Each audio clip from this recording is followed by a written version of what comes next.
د کابل اتمه حوزه کې وسوال غله یو ښوونځي ته ننوتي او له زده کوونکو یې ګرځنده موبایلونه او پیسې وړي دي. ځینې زده کوونکي او کورنۍ وایي غلو سره تومانچې او چړې وې چې زده کوونکي یې وهلي ډبولې هم دي.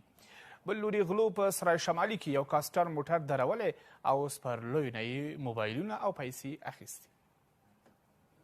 اوس داسې ورځ نشته چې په کابل کې یوه یا څو جنایي او یا هم ترهګریزې پیښې ونشي.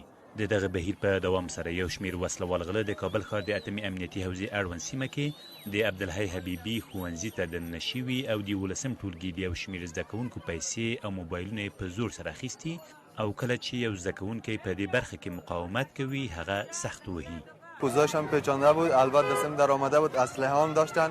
باز دروازه سم بسته کرده بود و شاگردها را هم تلفنش گرفته، پیسه‌شان هم گرفته و همچنان یک شاگرد بسیار لط هم کرده بود. با این وضعیت خود هیچ جای نمیشه درس خواند، به خاطر آدم در فکر خود باشه و درس بخونه.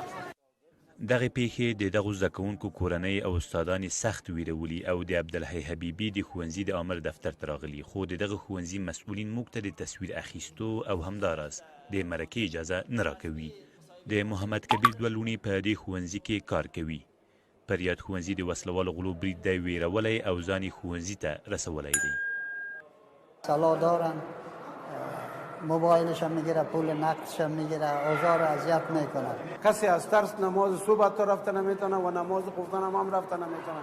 در هر مسجد بری 4 تا ری سفید است، دیگه هیچ کسی پیدا نمیشه.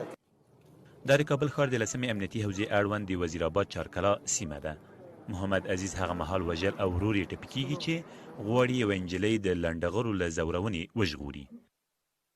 بیادرم که شهید شد، یک لوچک آمد پشت یک دختر گرفت، دختر آمد ما را گفت که اینی پشت ما را گرفته.